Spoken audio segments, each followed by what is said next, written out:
Olá, alunos do 7º ano. Nesse vídeo vamos conversar um pouco sobre um gênero textual que vocês já são familiarizados. Eu gostaria de começar parabenizando a todos por estarem aí sempre prestigiando as nossas videoaulas.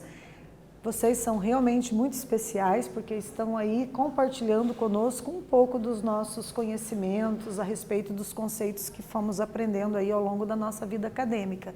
Então, parabéns por estarem aí realizando as atividades e cuidando de ampliar aí o repertório linguístico e cultural de vocês. Então, os gêneros textuais na língua portuguesa, vocês já vêm estudando há algum tempo, né? E hoje vamos ver aqui comigo quais são os nossos objetivos estabelecidos. Então, a gente vai fazer a leitura e a interpretação do fragmento de um romance. Então, o romance é um gênero discursivo, literário, que contém algumas características, algumas especificidades que a gente vai analisar. E vamos também identificar o discurso direto, né, que constitui ali a fala direta dos personagens, e o discurso indireto, que é quando eu conto aquilo que alguém falou ou o diálogo de outras pessoas. Então, de uma forma indireta, eu faço o discurso indireto. A gente vai analisar um pouquinho disso.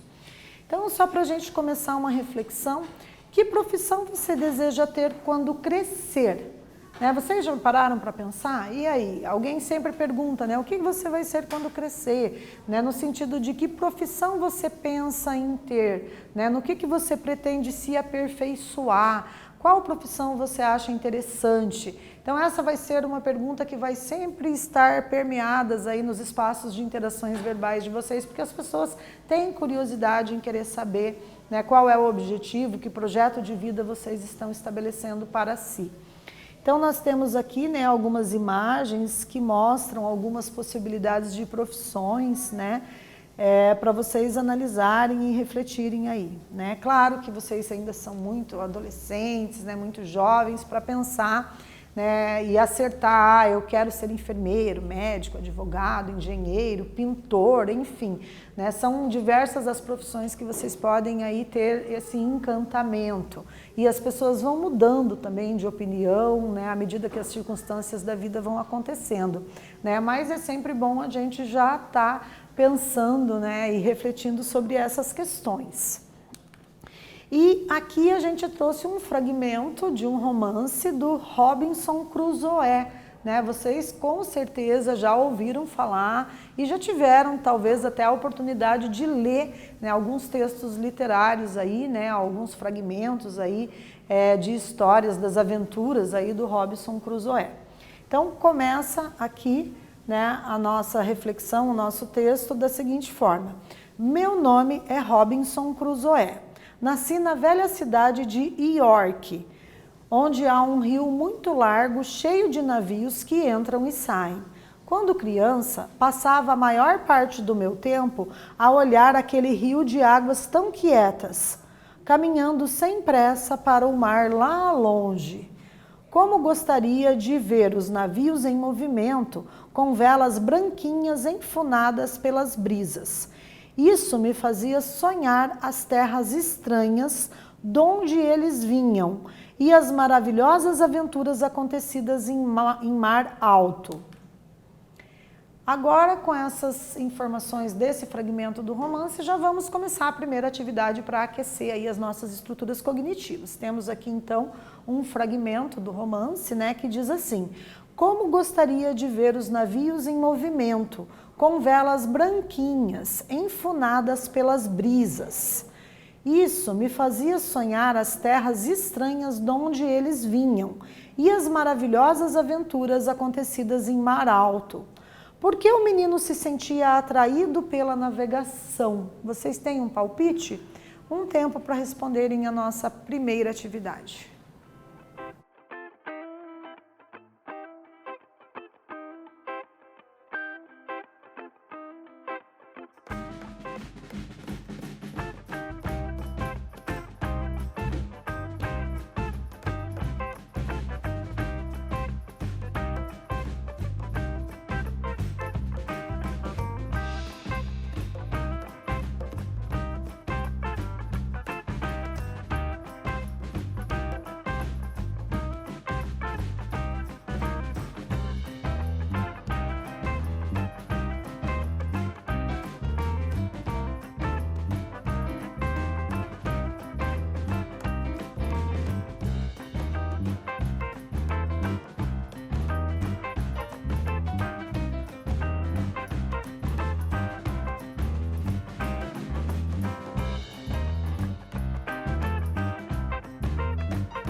Então, observem a nossa sugestão, né? Consiste em afirmar que ele acreditava que os marinheiros conheciam novos lugares e viviam aventuras no mar, né? Então, por imaginar que seria ali muito divertido, muito prazeroso viajar em alto mar, conhecer ali as aventuras e as possibilidades de explorar, né, o mar, ele fazia essas afirmações. Então, continuando a leitura. Eu queria ser marinheiro. Nenhuma vida me parecia melhor que a vida do marinheiro. Sempre navegando, sempre vendo terras novas, sempre lidando com tempestades e monstros marinhos. Meu pai não concordava com isso.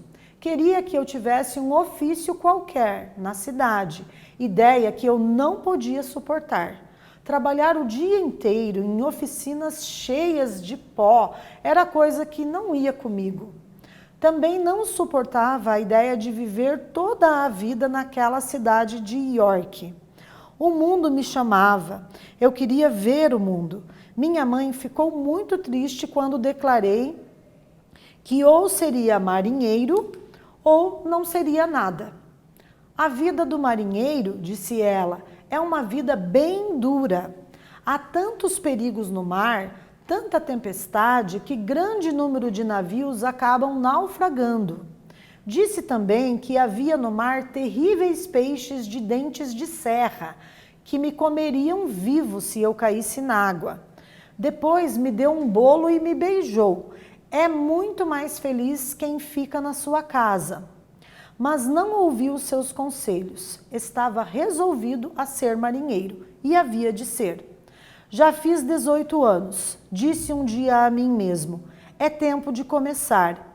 E, fugindo de casa, engajei-me num navio. E agora, de posse dessas informações do romance, vamos para a nossa segunda atividade. Temos aqui mais um fragmento do romance, onde o narrador diz: meu pai não concordava com isso. Queria que eu tivesse um ofício qualquer na cidade, ideia que eu não podia suportar. Trabalhar o dia inteiro em oficinas cheias de pó era coisa que não ia comigo. O que os pais de Robinson Crusoe desejavam para ele? E agora, gente, vamos treinar um pouquinho aí a habilidade escrita? Vocês vão escrever 2 ou 3 frases, até 4, né? Depende da inspiração, tentando responder a essa questão aí. Vocês têm um palpite? Então vamos lá fazer esse exercício.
Retornando então, galera, olha lá, o pai desejava que o filho trabalhasse na cidade e a mãe dizia que ele seria mais feliz permanecendo em casa, né? Então os pais, claro, tinham medo, tinham um certo receio de que ele realmente viesse a virar marinheiro e saísse por aí navegando por terras nunca dantes navegadas, conhecendo aí, né, outros povos, outras culturas, mas temiam os perigos do alto mar, né? Aquilo que ele chamava de monstros marinhos, temiam a possibilidade dele vir a naufragar e etc. Então seria mais seguro, os pais sentiriam que talvez estivessem protegendo mais, né? Se ele ficasse ali fazendo projetos de vida para trabalhar próximo à residência, né?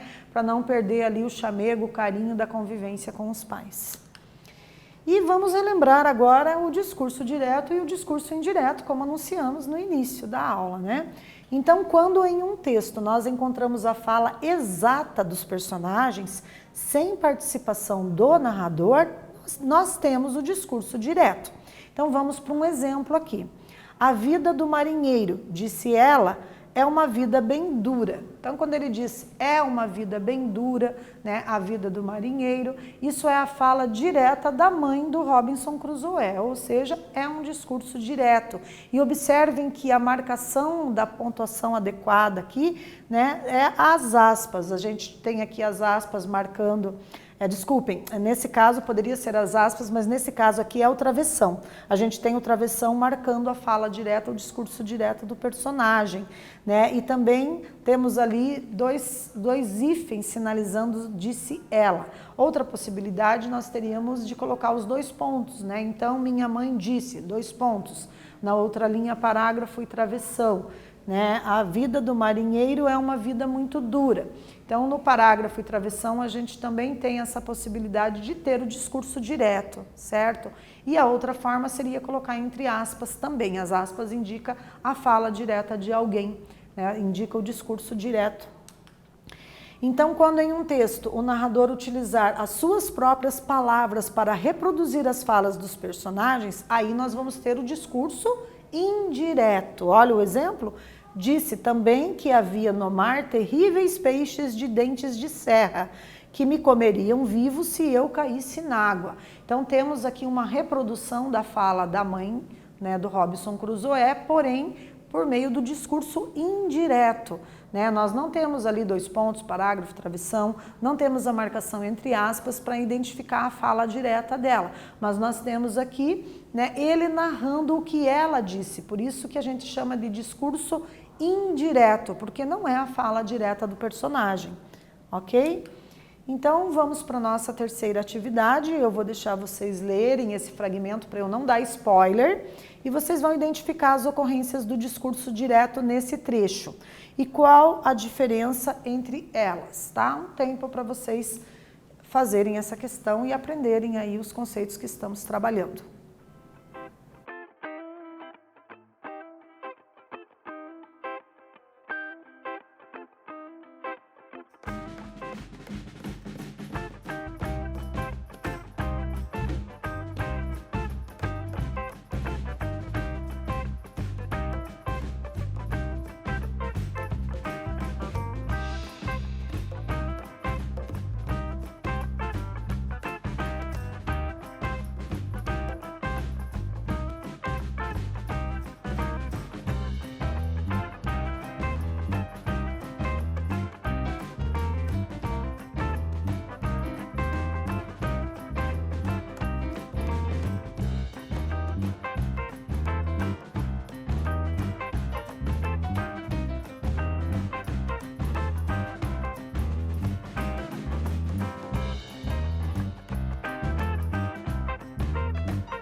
Então, pessoal, olhem ali as ocorrências em que aparecem o discurso direto, né, foram marcadas por travessão e aspas, né? Então a gente tem ali, ó, a vida do marinheiro, disse ela, é uma vida bem dura. Há tantos perigos no mar, tanta tempestade, que grande número de navios acabam naufragando. Então essa é a fala direta da personagem, é um exemplo de discurso direto, né? Depois me deu um bolo e me beijou, ele está só narrando. E aí, de repente, ele colocou ali os 2 pontos e agora ele fez a marcação entre aspas, né, ao invés de utilizar o travessão, né, e entre aspas, a fala direta da mãe. É muito mais feliz quem fica na sua casa, né? Então, entre aspas, também é a possibilidade que nós temos de marcar o discurso direto, certo? Então, a gente tem aqui essa possibilidade de vocês terem respondido e acertado a essa questão. As ocorrências do discurso direto foram marcadas por travessões e aspas. Então, o que nós estudamos nessa aula? Nessa aula nós tivemos a oportunidade de ler um fragmento do romance Robinson Crusoe, do escritor Daniel Defoe.